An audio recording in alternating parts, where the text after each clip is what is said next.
खास बेल्ट है छोटानागपुर नाइसी कॉम्प्लेक्स के बीच में, जिसे हम नॉर्थ सिंहभूम मोबाइल बेल्ट जानते हैं। That is a volcano sedimentary sequence, और उसमें दालमा के कुछ पहाड़ियाँ होती हैं जो ठीक आपके जमशेदपुर के बाहर के पहाड़ियाँ दालमा रेंज में हैं।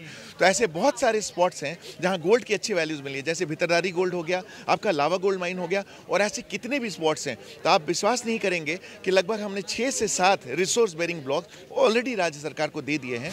गोल्ड ही नहीं, इसके साथ कॉपर, मैंगनीज, यूरेनियम इस बेल्ट में बहुत ज्यादा है, इसलिए हमें सारे चीजों के मापदंड को ध्यान इसका खोज होना बाकी है आगे अभी। चलने नहीं इसका हो चुका है और भी होना बाकी है। गढ़वा एरिया में हमने ग्राफाइट माइन खोजी। तो घोड़ाबंदा एरिया जो हम लोगों का है, जहाँ नक्सल प्रभावित एरिया है, यहाँ बरसों से आप पन्ना और ये सब मिलते रहता है, जिसका लोग जो है कई बार पुलिस पकड़ती भी है, खुदाई भी होते रहता है। क्या यहाँ पर कुछ काम हो रहे हैं? नमस्कार, सुसल संवाद में स्वागत है। मैं शशि भूषण।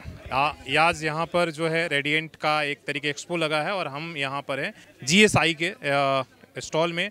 और जीएसआई जो काम करता है वो हमारे साथ डिप्टी डायरेक्टर जनरल हैं झारखंड का, और वो बताएंगे कि आज झारखंड में क्या क्या खनिज, हालांकि आपको पता ही है कि यहाँ देश का 70% जो खनिज है, यहाँ की धरती है वो देती रहती है। यहाँ सोना, चांदी, पन्ना, यूरेनियम तमाम चीज़ें मिलती रहती है, लेकिन आगे आने वाले समय में झारखंड में क्या क्या और मिलने वाला है, इन तमाम चीज़ों को लेकर काम यहाँ चलता रहता है। सर से जानकारी लेंगे, काम की बात है। और सर, सबसे पहले बातचीत करने के लिए स्वागत है आपका। जी बहुत बहुत धन्यवाद। जैसा आपने बताया, मेरा नाम अखौरी विश्वप्रिय है।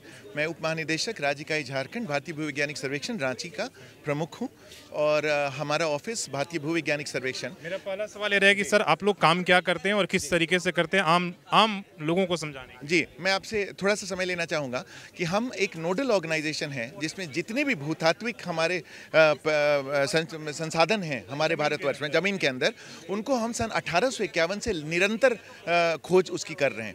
आज अगर हम देखें तो आज 2025 में हम 175वां वर्ष गांठ अपना मना रहे हैं, जो कि हमारे लिए बहुत महत्वपूर्ण वर्ष है। 175वां मतलब देश की आज़ादी से पहले। जी, 1851 में हमारी स्थापना हुई थी। आज 2025 में 175वां वर्ष हम पूरा कर रहे हैं। तो हमारी स्थापना रेलवे के लिए प्रमुखता कोल को खोजने के लिए किया गया था, लेकिन समय के साथ हम लगभग हर खनिज पदार्थ को मिशन के माध्यम से हम उसको पता कराने का हम प्रयास करते हैं।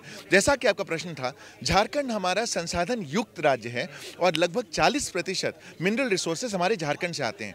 तो 2015 के MMDR एक्ट के तहत ऐसी बहुत सारी तब्दीलियां भारत सरकार ने की हैं, जिसके तहत कुछ लीवरेजेस दिए गए हैं, ट्रांसपेरेंसी लाया गया है ऑक्शन के माध्यम से, जिसमें कि हम कॉम्पोजिट लाइसेंस के थ्रू, माइनिंग लीज के थ्रू हम ऐसे ब्लॉक्स दें लोगों को पोर्टल के माध्यम से, जिससे लोग उसको कर सकें और ऑक्शन कर सकें।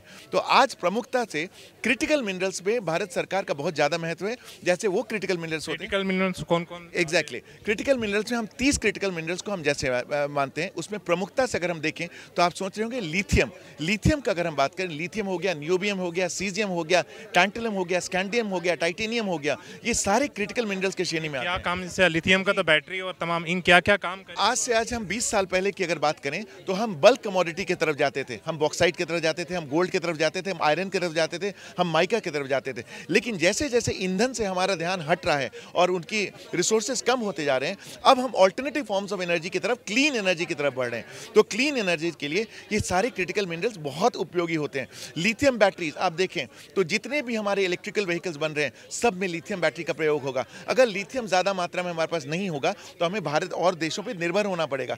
यही नहीं, ग्लोबली भी देखें तो इसकी जो उपज है वो बहुत ज़्यादा कम है।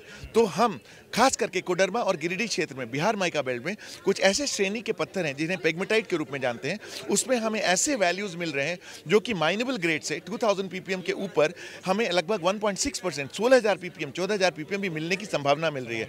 तो अब हम उसको बेधन के थ्रू, ड्रिलिंग के थ्रू हम जोन्स को स्टैब्लिश कर रहे हैं, और हमारे सारा आधे से ज़्यादा अधिकारी, लगभग 6-7 टीम वहाँ लगी हुई है जो कि खोज कर रही है। भारत सरकार लगातार इसको मॉनिटर कर रही है, और कल को अगर हमें कोई जोन मिलता है तो ये बहुत बड़ा न्यूज़ होगा झारखंड के लिए और भारत सरकार के लिए।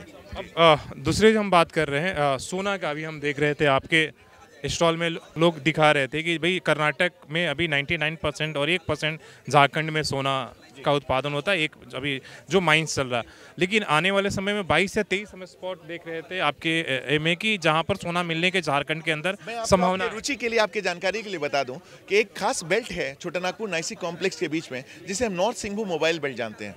That is a volcano sedimentary sequence, और उसमें दालमा के कुछ पहाड़ियाँ होती हैं जो ठीक आपके जमशेदपुर के बाहर की पहाड़ियाँ दालमा रेंज में हैं।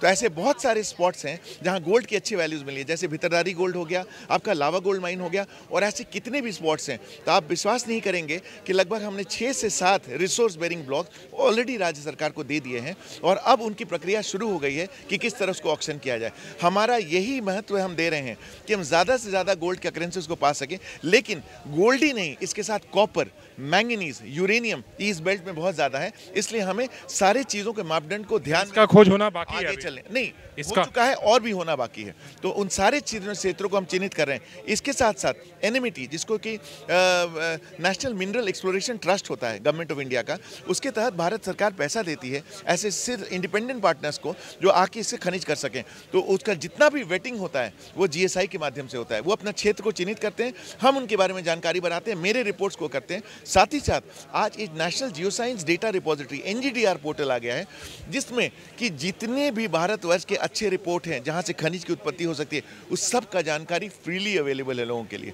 तो हम ही नहीं, प्राइवेट पार्टनर्स भी बहुत अच्छा इस काम को कर सकते हैं। एक सवाल, हालांकि वो सवाल आपसे नहीं पूछना चाहिए, लेकिन पता नहीं मेरा है कि झारखंड के अंदर जैसे आपने कहा कि 40% हम खनिजों का यहाँ पर मिल रहा है, यहाँ के लोगों का हमेशा ये दिल में सवाल रहता है कि भाई मेरे धरती के अंदर ये सारी चीज़ें, जितने भी भारत की महंगी चीज़ें, यूरेनियम से लेकर सोना से लेकर लिथियम सब मिल रहे, हमको क्या फ़ायदा? हम तो आज भी उसी तरीके से ना शुद्ध पीने का पानी है, ना खाने का ये है, हमें उसका फ़ायदा स्थानीय लोगों क्यों नहीं मिलता? मैं आपका प्रश्न समझ गया।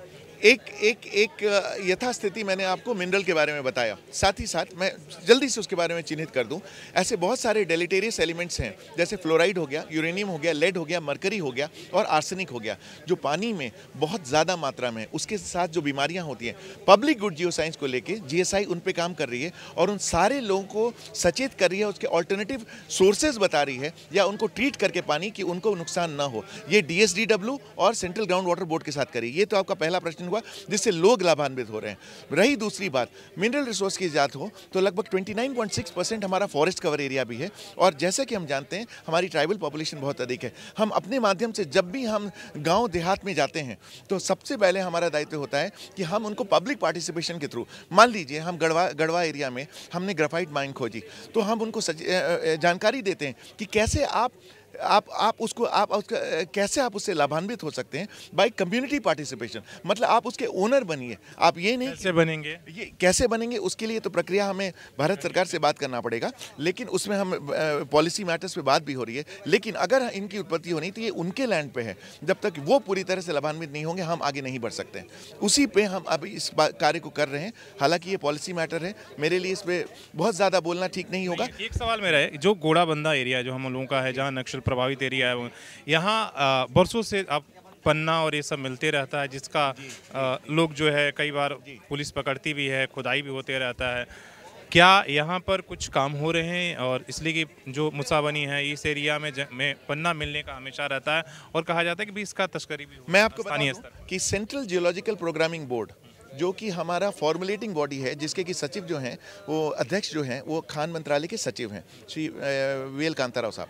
तो उनका कहना था कि ऐसे कहाँ है जहाँ जेमस्टोन की उत्पत्ति हो रही है, सब जेमस्टोन के कैटेगरी में आता है।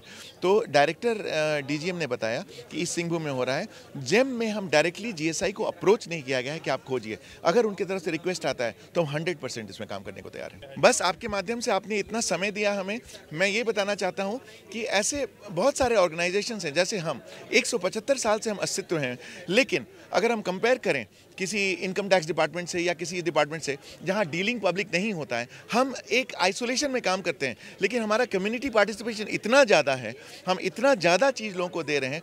ऐसे माध्यम से जब रेडिएंट झारखंड के इस तरह का हुआ, लोगों जानेंगे, बच्चे जानेंगे, तो शायद इस प्रोफेशन में आएंगे और अच्छा करने का प्रयास करेंगे और ज़्यादा से ज़्यादा लोगों को जानकारी होगी, बिकॉज हमारा रोल जो है वो बहुत ज़्यादा महत्वपूर्ण है। बीच बीच में बुलाते रहिए तो आपके इससे क्या होगा कि लोगों को भी समझ में आएगा। जब बातचीत बातचीत होती, संवाद जारी रहेगा। तो कम्युनिटी भी पार्टिसिपेशन भी जरूरी है, जैसे सर बता रहे थे, और बहुत महत्वपूर्ण भूमिका है, इसलिए कि जितनी भी खनिजों का खोज अगर ना हो और आज उसके बिना हम जैसे एनर्जी के सेक्टर में जैसे इलेक्ट्रिकल व्हीकल आ रही है, जैसे सर ने कहा कि लिथियम की बहुत ज़रूरत है, या यूरेनियम, कोई भी ऐसा खनिज जो ग्रेफाइट जो है, तमाम सारी चीज़ें जो है हमारे जनजीवन और सबके लिए बहुत ज़रूरी है। अपने सहयोगी सरवण के साथ शशि भूषण, सोशल संवाद न्यूज़, झारखंड।